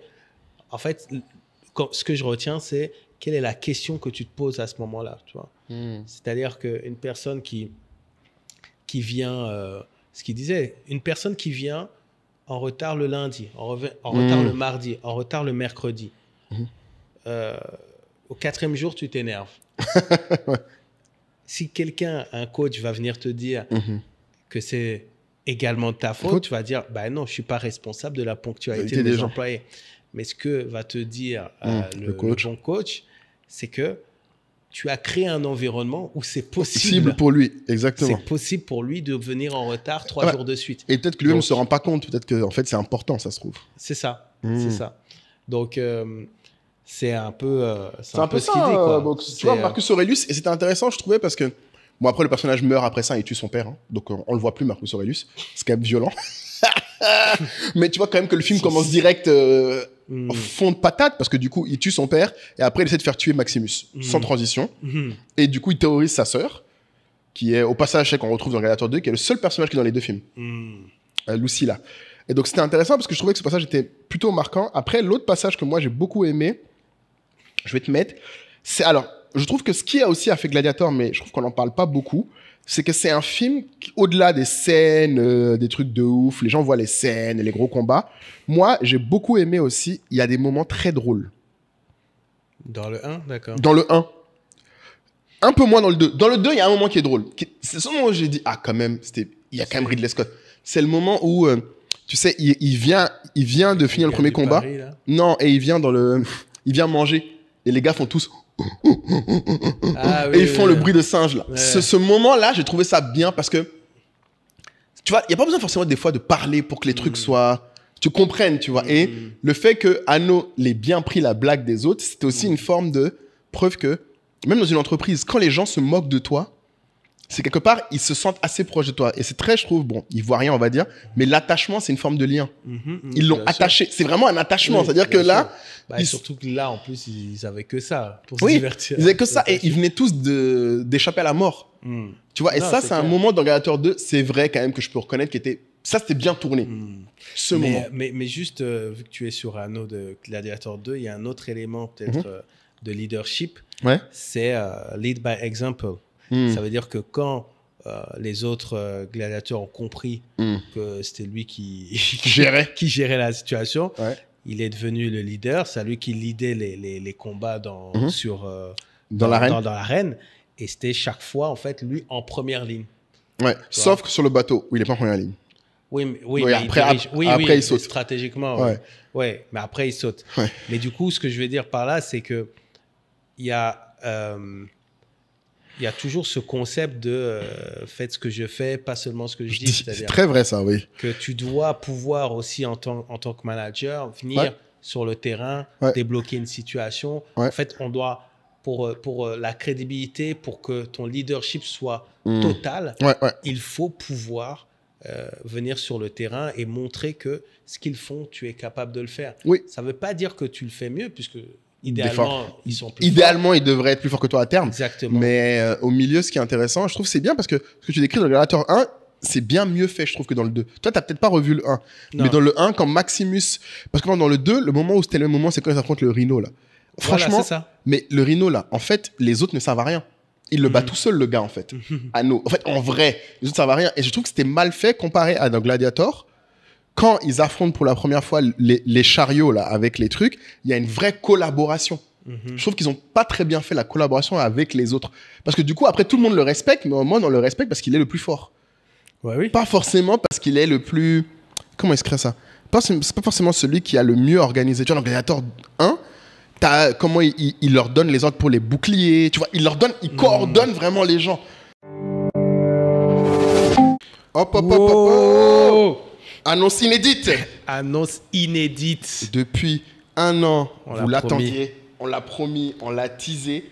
L'épisode parentalité spécial avec 6 participants, dont nous, arrive enfin. Et ce sera exclusivement pour ceux qui prennent leur place pour l'écouter en live ou en présentiel à Abidjan le 14 décembre. Le 14 décembre. Les ingrédients ont pris du temps à être rassemblés, mais ça y est.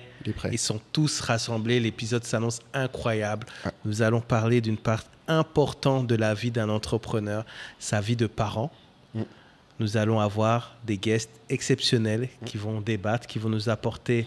et partager leur expérience personnelle sur ce sujet qui touche, je pense, tous ceux qui sont entrepreneurs ou non, qu'ils aient une famille encore ou pas du tout.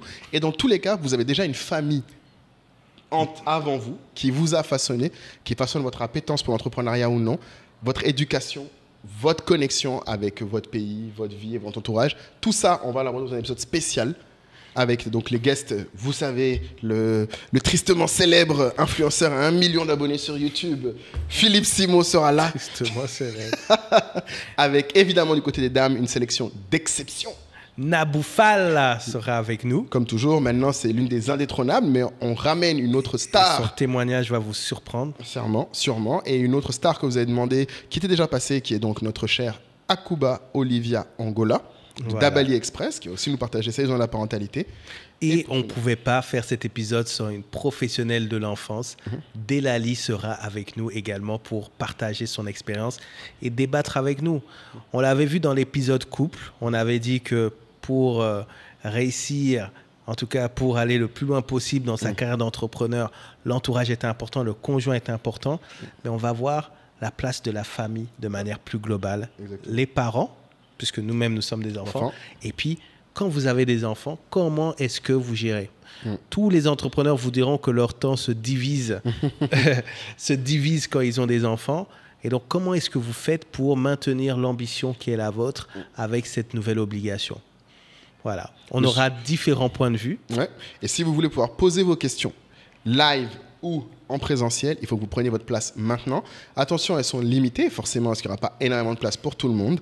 Donc, ne traînez pas, c'est dès maintenant. Et rendez-vous le 14 décembre pour pouvoir avoir en exclusivité vos questions et votre participation. Et surtout, pour ceux qui sont à Abidjan et qui prennent leur place, vous avez la possibilité donc d'être avec nous Après. en physique, Ouais. de poser des questions pendant la session et puis de networker avec nos guests. Donc, c'est une occasion unique de se voir ce mois de décembre, qui est le mois festif, le mois de la famille. Donc, on va parler famille. Yes. Et on a vraiment hâte d'y être.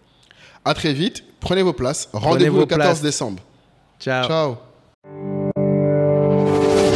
Mieux que eux-mêmes pourraient le faire séparément. Dans le 2, je le sens moins bien fait. Mais bon, tu dirais que c'est aussi Bon, le on a truc. compris que... Ouais. Alors, voici le deuxième passage. Il est plus rapide et plus court. C'est juste après que Maximus ait refusé d'écouter l'empereur, on lui donne sa bouffe. Et donc, les Africains vont être très sensibles à ce passage parce qu'il a peur d'être empoisonné. Et j'adore ce passage, comment les autres gladiateurs autour réagissent. Tu vois, on lui donne sa bouffe. Tu vois, Djimon Hounsou lui dit « mange pas, c'est pas une bonne idée ». Et l'autre gladiateur qui à la base était son ennemi mange le truc. Voilà, il fait des grimaces comme s'il est empoisonné. Les deux ont peur. Et en fait, ils se foutent de leur gueule. Mais est-ce qu'il va pas... Non. Non, vraiment.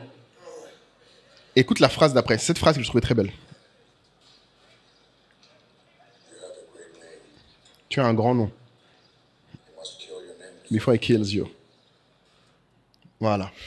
Et ça, je trouvais que c'était beau parce qu'en fait, ça montrait qu'en fait, dans Gladiateur, l'une des leçons d'ailleurs de Gladiateur, c'est qu'en fait, un mec peut avoir plus de pouvoir qu'un empereur si le peuple est derrière lui. Et c'est dans ce moment-là que tu comprends parce que, tu vois, lui, il n'a pas conscience de son pouvoir du tout, Maximus. Parce que, à ce moment-là, sa seule peur, c'est qu'on le bute. Et en fait, l'autre lui dit, mais en fait, vu ton nom à l'heure actuelle, si te bute comme ça, et t'as même la scène d'avant où Commodus y réfléchit, mais il dit, mais si je le tue, c'est un martyr. Je veux pas le transformer en martyr. Ouais, ils ont toujours peur de ça. Ouais. Toujours peur, tu vois. Et ça, c'est très souvent en politique, un peu moins en business, mais moi, ce que j'ai bien aimé là-dedans par rapport au business, c'est que il y a aussi quelque part, ça montre le pouvoir de la marque. C'est bête à dire, mais en fait, certains entrepreneurs, la chose qui te protège le plus, c'est à quel point tes clients t'apprécient. Face à tout le monde, c'est-à-dire que même face à, je veux dire, tes investisseurs, notamment tes employés, si il y a une aura et un pouvoir certain et que les gens savent ce que tu sais faire, en tout cas en conscience de ce que tu vaux, quelque part, ça te protège un peu des gens qui peuvent vouloir te faire du mal. Exemple typique, les entrepreneurs les plus connus sont rarement ceux qui se font virer violemment par leurs investisseurs. Il y a plus de compromis. On va faire une petite... Il y a un compromis. Parce qu'en fait, ils savent, tu vois, Steve Jobs, par exemple, il s'est pas fait virer comme n'importe comment autant que ça parce que ils avaient peur de se dire, mais merde, si on le vire, qu'est-ce qu'on fait? Parce que tout le monde va dire, mais en fait, c'est pas tourné. Un vrai coup d'état, quand même. Oui, mais ils ont dû avoir Steve Wozniak avec eux pour le sortir. Parce qu'à l'époque, c'était ça le problème. En fait, quand tu te crées une certaine aura, c'est une protection aussi. Et jamais, même les salariés, je veux dire, un exemple typique pour un salarié plutôt qu'un même d'un dirigeant, c'est que ton dirigeant aura plus de mal à te virer si tes clients t'adorent. Ah oui. Et un très bel exemple, notamment dans certains métiers, moi j'ai un ami qui est avocat, il se plaignait du fait que ses clients l'appellent le week-end, le soir, à toute heure. Il s'en est plaint à son manager, Tidiane. Et son manager lui a dit, mais tu devrais être content, parce que demain, si tu veux partir et créer ton cabinet, ce sera ces clients-là qui partiront. Il lui a carrément Il lui a dit, tu es là en train de chouiner, mais c'est ça que tu voulais. Quand tu m'as dit tu veux devenir un grand avocat, avoir ton cabinet un jour, c'est ça que ça veut dire. Ça veut dire qu'on t'appelle le dimanche. Et il lui a montré son téléphone à lui. Et dans son téléphone, il lui a montré que dès 7h du matin, des clients l'appelaient. Il dit, je parlais à un client dans la douche. Il dit donc, c'est ça être un dirigeant. Et donc, des fois, oui, quand tu es aimé ou que tu crées un lien, tu ne te rends pas compte, en fait, que c'est ça qui aussi te donne de la valeur. Des fois, ça peut être pénible. Hein, je ne dis pas que c'est agréable d'être connu. La visibilité a forcément ses problèmes. C'est-à-dire que le client va t'appeler que toi, alors que des fois, c'est pas le process. Mais c'est aussi ton pouvoir. Il faut savoir l'utiliser sciemment. En fait, il faut se rendre compte que c'est quelque chose de particulier, voire unique. Ouais, et de précieux. Voilà, de précieux. Mais je peux comprendre que oui, que les gens ne le voient pas systématiquement comme ça. Oui, bon après, le but, c'est entrepreneur pour moi. Et c'est un peu comme... Bon, ça, je prends des films comme ça parce que je dis toujours, le point, c'est qu'après aussi, on utilise ce genre de films-là. Moi, des fois, ça me fait réfléchir, par exemple, sur moi-même. Tu vois, où je me dis, ah, mais en fait, ça ressemble beaucoup à ce que moi, je ressens là. Et peut-être que je ne devrais pas me plaindre de ça. tu vois, je peux pas me plaindre de ça parce que ça reste un avantage par rapport à tout ce que ça m'amène aussi derrière que des fois tu prends pour acquis. Donc ça, c'est... Et puis c'était drôle, ce moment m'a bien fait rire. Moi, ce moment m'a bien fait rire. J'ai rigolé quand j'ai vu ça, je me suis dit, ah oui, quand même. Et ça m'a rappelé les Africains qui ont peur. Bon, je crois pas qu'en Afrique, ça empêche quand t'empoisonnes, mais bon. C'est le dernier passage. Bon, c'est le plus connu, hein. C'est le passage où l'empereur Commodus vient parler à Maximus encore pour la 2e fois. Et il essaye de le mettre en colère pour l'induire en erreur. Et c'est là où tu vois la tempérance de Maximus. You won't die. Voilà. Maximus ne veut pas mourir et ça le saoule. Il lui dit clairement. Ouais, mais là, s'il le tue, il en fait un martyr, de toute façon. Non. Voilà. Lui, il veut que Maximus l'attaque. Voilà, you take. Il dit qu'il n'a plus qu'une personne à tuer. Il parle de lui-même. Voilà, take it now. Tu vois, il essaie de le provoquer. Et si c'était Commodus, ça aurait marché parce que lui est très nerveux. Et tu vois, tout le monde regarde. Maximus parler sans micro et que tout le monde comprend. Voilà. Et là, il attaque sur son fils et sa femme qu'il a fait tuer en disant que son fils a pleuré comme un lâche et sa femme a gémi comme une pute. Parce qu'il sait que c'est le truc qui le met le plus en rage. Again. Et il le provoque. La petite musique là, c'est quand même du grand cinéma. Du grand Ridley. Voilà. Regarde ce qu'il répond. Il l'ignore complètement. Et lui, il est mal, parce qu'en fait, il se rend compte que merde, ce mec... Et là, ce que je kiffais, regarde, même les soldats s'écartent pour le laisser partir. En me disant, bon, ben... Et ça... c'est la tempérance incarnée. En fait, c'est ça. En tant que manager, il y aura toujours des moments, notamment avec tes clients, hein, faut dire la vérité, c'est quand même souvent eux, mais d'autres personnes, où il faudra que tu sois au-dessus de l'émotion que se crée le truc. Bien sûr. Et pour moi, ça, c'est vraiment, si tu es entrepreneur, si tu n'es pas capable de faire ça, tu vas tôt ou tard péter. En tout cas, tu seras capé. Tu ne pourras pas passer à un certain niveau parce qu'il y aura de plus en plus de tension, de pression, et prendre du recul va être dur. Tu devras composer avec des gens que tu n'apprécies pas forcément. Tu dois avoir un circuit. C'est-à-dire que c'est ça. À partir du moment où tu sens que ça monte ou que tu as piqué sur une corde qui est très sensible, tu dois pouvoir créer, tu dois avoir ton schéma. C'est-à-dire de réaction qui est appropriée. Par exemple, moi, sur certains mails, je sais que j'ai mon alerte interdiction de répondre dans l'heure. Dans l'heure, tu laisses passer un peu de temps. Ça, c'est un très bon réflexe. Ça, c'est... Cool down, Non, mais on l'entend, hein. Ouais, mais c'est dur. Franchement, il faut le faire. Ouais, tu recommandes. Il faut vraiment, vraiment, vraiment le faire, tu vois. Et parfois, tu te rends compte que, en fait, le mail même ne va pas être la meilleure solution. Donc, tu vas devoir, tu vas plutôt appeler. Ouais. Ou alors, tu vas plutôt, tu vas même pas appeler, tu vas, sur certaines choses, tu vas juste répondre rapidement. Et tu dis, je reparlerai de ça après. Un autre moment. J'en parlerai quand je le croiserai par hasard. Il y a des... Tu vois, tout est une question de timing aussi. C'est super difficile d'expliquer ça parce que il y a des sujets où tu te dis il faut absolument qu'on se voit. Il y a des sujets où tu te dis il faut absolument que je lui écrive sur WhatsApp. Il y a d'autres sujets où tu te dis il faut absolument que je lui en parle que quand on se croisera par hasard. Il faut pas que ça apparaisse. Oui. Il faut pas que ça apparaisse trop important. Ouais. C'est important, mais pas au point. Il faut en faire un item de contention. Exactement. Ouais, je vois très bien. Parce que sinon, tu vas être associé à quelqu'un qui prend cet élément-là comme étant grave. Ah, tu vois. Et le timing, du coup, permet de moduler l'impression, la perception de la personne. C'est ça que tu veux dire. Ouais. Moi, je sais qu'il y a un truc qu'on disait beaucoup en cabinet de conseil, c'est que quand un client t'écrit, des fois, il vaut mieux écrire et tu le laisses ou t'envoies à ton manager. Oui. Des fois, t'envoies et là, tu te dis, mais pourquoi t'écris ça? Non, mais là, ils exagèrent. Il va te dire, non, mais frère. Calme. Non, des fois, ils enlèvent juste les managers, c'est même pas un truc compliqué. Ils effacent, tac, ils te laissent que les trucs factuels et ils disent, frère. Oublie. Les mails où tu veux répondre point par point. Voilà, où tu veux te défendre, là. Non. Et ça, c'est un truc que moi, je me souviens qu'on m'avait appris en cabinet. Il dit, mais en fait, tu ne te défends jamais face à un client. Tu peux expliquer. Et mon manager m'avait dit, la seule différence entre une défense et une explication, c'est que la défense, tu penses que tu as raison. L'explication, tu penses que tu as tort. Il me dit, donc il faut que, dès que tu sens que tu as raison et que tu penses qu'il a tort, arrête. C'est que tu te défends. Bah oui. Tu laisses tomber. Parce que si tu continues, ça veut dire que ton ambition est de lui montrer qu'il a tort. Et que toi, t'as raison. Et ça, c'est jamais bon. Tu gagnes rien à avoir un client qui... Une astuce par rapport à ça, Ouais. référez-vous aussi à la taille maximale de votre mail. Ah oui, c'est vrai ça. Si le mail est trop gros, C'est que souvent, vous avez peut-être mis un peu trop de trucs. ouais, c'est qu'il y a trop d'émotions dans l'histoire. Ah, j'aime beaucoup celle-là. Il faut réduire, il faut aller à l'essentiel. Et puis après, s'il y a d'autres choses à dire, il faut que ça se fasse oralement. À part si vraiment vous avez fini une discussion et dit je vais compléter par mail ou je fais un compte rendu.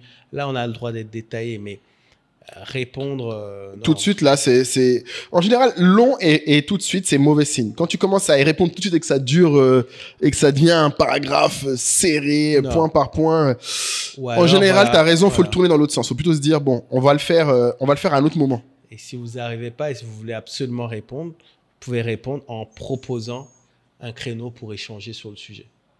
Tu vois? Parce que d'ici là, tu auras le temps. Et puis, bon, à part pour certains, d'ici là, tu vas pas le faire le fou pendant le call. Donc, et des fois, ça passe. Hein. ouais. Il faut pas sous-estimer à quel point, avec un peu de temps, les trucs passent. Et il y a aussi une autre chose, c'est que parfois, c'est l'inverse. Tu n'es pas du tout énervé, Ouais. mais l'écrit étant l'écrit, Ouais, ça la peut être personne perçu. qui reçoit peut percevoir ça comme toi étant énervé. Ouais, bien sûr. Ouais, Moi, ça m'est déjà arrivé d'écrire des mails. Et puis, je précise en bas, je précise que la tonalité de ce mail est totalement neutre. Il n'y a aucune... tu vois? Ah ouais, d'accord. Ouais, je précise ça.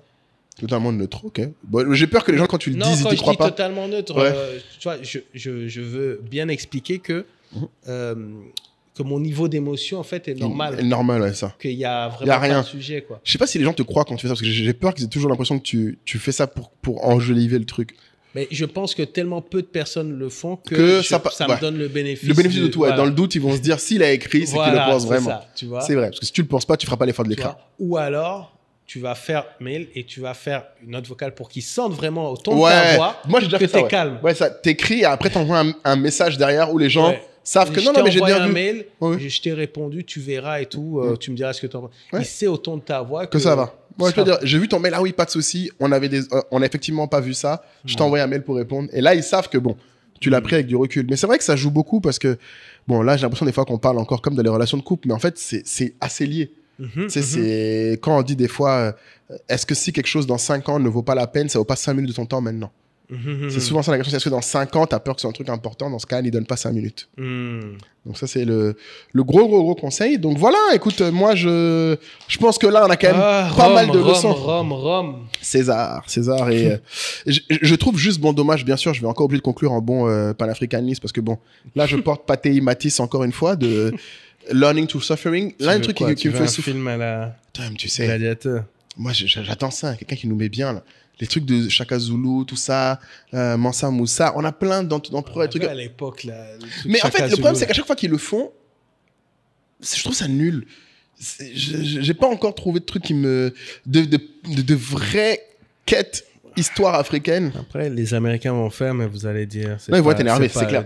Woman King, par exemple, c'était pas mal, mine de rien. Bon, c'était... c'était les vite Béninois fait. te disent depuis quand il y a des montagnes au Bénin. Bon. Ouais, les gens sont énervés, bien sûr. Mais je comprends le point, mais ils ont raison. Mais à un moment, il faut... Est-ce qu'on a... Bon, j'insiste parce que là, on boucle un peu la boucle, on revient un peu sur la culture littéraire. C'est comme ça que tu partages une culture. C'est terrible. Moi, je connais quasiment tous les Césars. Et c'est pas à l'école que je l'ai appris. La mythologie grecque, l'histoire romaine, c'est vraiment les contenus, ils ont créé ils savent beaucoup. très bien ce qu'ils font. Ouais. Mais tu sais, le film que j'ai vu avant Gladiator, 2 semaines avant, c'est le film du franco-béninois Michel Limette. Ouais. Et très dur, bon, sur l'esclavage, je crois. Ouais. Et je sais pas, quelques jours après, je vois mon pote Amir là, qui fait une story. Il était à l'avant-première là-bas au Bénin. Et donc, je lui dis ah ouais, c'était chaud hein, ce film, etc. C'est dur. Ouais. Et il me répond un truc. Il me dit, tu sais, je me suis rendu compte qu'il y a de moins en moins de films sur l'esclavage. Puis je dis, ah ouais, c'est vrai, tout ça. Il dit, un jour, les gens diront, ouais, mais c'était il y a longtemps. Et donc, en fait, on a besoin de ces films. De ces rappels. On a besoin de ces rappels. Ouais. aussi dur que ça soit, Ouais. pour ne pas oublier, en fait, Ouais, c'est clair. l'histoire. Ouais, Parce ouais. que finalement, effectivement, comme tu dis, l'art, enfin, l'histoire se transmet à travers des œuvres pour les élites, des œuvres pour monsieur et madame tout le monde, mais surtout aussi des œuvres populaires. Ouais, non, c'est clair, mais c'est très important ce que tu dis là, parce que moi, ça me rappelle à un moment, je voulais absolument faire une série ou un film sur le fait que les Américains ou les Européens recolonisent l'Afrique. Ah ouais, d'accord, dans ce sens-là. Ben, parce qu'en fait, c'est pas si compliqué que ça à imaginer pour moi. Après, je sais que ça ferait beaucoup de mal à beaucoup de gens d'imaginer ça, mais c'est un peu des piqûres de rappel fictives. Tu vois, en mode, les amis, si on se reprend pas en main... Mais c'était qui avait dit que si la France Oui, c'est devait détruire le Nigeria, c'est en 3 jours. Ouais, 2-3 jours, sans perdre un homme. Ça se fait propre. Et c'est ça qui... Moi, je me souviens, quand j'ai cet état, je me suis dit, wow, mais en fait, tiens, on est loin ça. C'est vraiment par bonne volonté qu'on nous reprend dans cette situation-là. Donc, bon, c'est pour ça que je dis que c'est... La fiction a quand même son intérêt. Donc, bon, écoute, je désespère qu'un jour, on ait nos Denzel. Je sais pas qui sera les Denzel africains. On n'en a pas encore... Mais tu vois, les Jimon Onsu, tout ça, on commençait à avoir cette carrière un peu d'acteurs solides. Et j'espère qu'on en aura bientôt, nous aussi, des gars comme ça et qu'on pourra... Non, mais on a de super acteurs. Après, tu vois, c'est comme ce que je disais pour les artistes. Les acteurs, ils sont très, très dépendants de ce qu'il y a autour d'eux. C'est clair. Ouais, il Des faut moyens tellement que de tu mets, moyens, des de costumes, costumes, ouais. Tu as même Idriss Elba, tu sais, il veut lancer un studio en Afrique, là. Il est en galère parce que plein de gens veulent le financer, mais en fait, son problème, c'est l'exécution. C'est pas le manque de financement. Il a Afrique Samband qui est prêt à financer, IFC est prêt à financer, mais il dit que son problème, c'est les ressources. Il n'arrive pas à mobiliser le même niveau de... Il dit qu'il n'a pas envie de le faire en Afrique du Sud, qui est la terre où se font tous les films, là. Et par exemple, tu vois, Gladiator 2, les gens oublient, mais il a été tourné au Maroc. Donc ça reste en Afrique. On a des zones de cinéma fortes, hein. Le Maroc, très fort en film. Depuis, je crois, Bond voilà, plein de films ont été tournés là-bas. Afrique du Sud, pareil. Mais nous, là, je trouve qu'on n'amortit pas encore ça. On t'attend. Il faut que je fasse l'argent d'abord. Je fais l'argent et puis je vous reviens. En tout cas... Écoutez, les amis, j'espère que ça vous a plu. Un petit salut à ceux qui nous écoutent en audio. On a eu un petit bug là. Ouais, maintenant c'est réglé. 3-4 épisodes, c'est réglé. Ouais. J'ai vu les stats, vous êtes nombreux. On pense à vous. Donc merci. Et j'ai vu qu'il y avait même des commentaires sur les plateformes Spotify, Apple. Donc n'hésitez pas, hein, ça peut nous aider. Hein, franchement, continuez. À défaut de vous abonner, merci pour les commentaires Spotify. Franchement, on apprécie. Et pour tous ceux qui nous regardent. Pour ceux qui nous regardent, vous connaissez la règle. Vous connaissez la règle, franchement. Lâchez un petit abonnement. Et mot de la fin. On allait finir son mot de la fin. Ah oui. Quand même, là, on devient sloppy, hein. Ah oui. Tiens, moi, j'ai déjà une idée, mais bon, comme d'hab, je te laisse passer avant. Tu dis que je hijack le bail. Oh là là, gladiateur, qu'est-ce qu'on va dire? Gladiateur. Moi, j'aurais dit modération.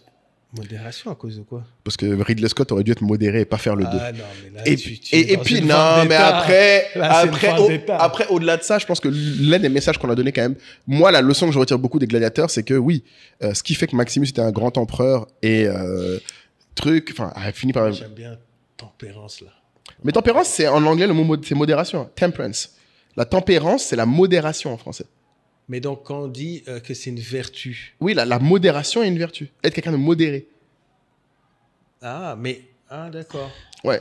Temperance, c'est très bien, oui, c'est ça. Je suis tellement matrixé par les réseaux sociaux que modération... Ça te paraît, ouais, c'est juste... toi, modération, c'est curation. C'est gérer la communauté, quoi.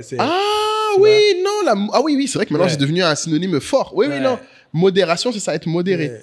Après, temperance, c'est vrai qu'en anglais, il y a un mot vraiment différent de moderation, mais la tempérance, donc, dites-nous votre pourcentage de temperance. Est-ce que vous êtes plutôt... 100% temperance, 10% temperance, voilà. 0% temperance, c'est une des 4 vertus. Donc, je sais que... 4 vertus selon Gladiator 1. Selon Marcus Aurelius. Voilà. Mais c'est dans son livre, hein, dans la méditation. Aurelius. Donc, selon le stoïcisme, où est-ce que vous en êtes sur les 4 vertus? D'ailleurs, le book club, là, vous faites pas un peu de stoïcisme? Ça, je sais pas. Hein. Book club, maintenant, c'est devenu détente. D'ailleurs, on rappelle, abonnez-vous, hein, parce qu'il y a toujours l'accès plus Telegram, mais une communauté school. Exactement. Bien meilleur, encore plus poussé. L'épisode va sortir quand même? Là, on le sent là, je pense, ouais. Non, je pense dire. que Mastermind ne sera pas encore fait. On va le faire avant le Mastermind. ça. Ah, ok. il faut Donc, que les gens... Mastermind, normalement, vous avez vu la pub. Ouais. On a tout dit dans la pub. Donc, Ouais. soyez nombreux. Ouais. Soyez nombreux. C'est gratuit. On va Faut vraiment juste s'amuser. s'inscrire pour une fois. Ouais. Donc, inscrivez-vous. Les prochaines fois, c'est des trucs payants qu'on fait pour uniquement la tribu. Donc, profitez-en. D'ailleurs, on dit que plan de vie, ça fait pasteur. Qui a dit ça? La fiche fait pasteur. En fait, ça, c'est les gens qui sont contre notre succès, contre le succès des gens. Comment ça fait pasteur? Mais oui, il faut. D'ailleurs, on va ramener des pasteurs dans l'entrepreneuriat africain, que les gens sachent. Moi, je suis prêt. c'est vrai. C'est un de mes grands plans que je t'ai dit, non? Moi, je vais ramener des Dites-nous religieux. en commentaire les pasteurs ou les imams. que vous les voulez. imams. Moi, je suis très chaud. qu'on devrait ramener, quoi. Très chaud. Voilà. Bon, Alright. les amis. À Ah, ciao. ciao. Alors, merci d'écouter ce podcast qui, j'espère, vous sera utile, qui est surtout, en plus d'être divertissant, vous sera quelque chose qui vous permettra d'apprendre. Et je sais que le mot apprendre est un peu galvaudé, c'est pas juste qu'on veut vous transmettre des informations, on espère qu'on va vous donner envie d'agir pour changer, pour être meilleur. Et il y a deux façons pour lesquelles dont vous pouvez agir pour ce podcast. La première, évidemment, c'est de vous abonner. Hein. C'est gratuit, ça ne coûte rien. Il y a une façon qui est payante, mais qui vous servira plus qu'elle nous servira. Et c'est de rejoindre la tribu SOA.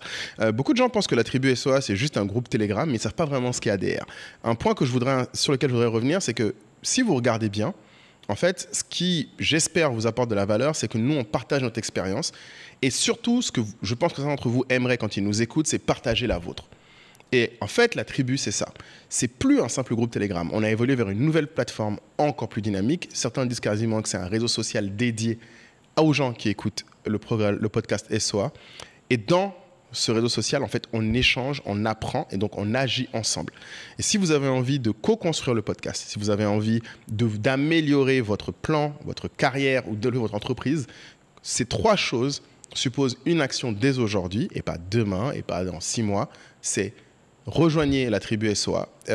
Pour l'instant, ça ne coûte que 100 000 l'année, donc vous payez une fois et c'est terminé. Et comme on a une nouvelle plateforme et comme vous le savez, une nouvelle année amènera sûrement de nouveaux tarifs, donc dépêchez-vous. J'espère vous rejoindre très vite dans la tribu SOA.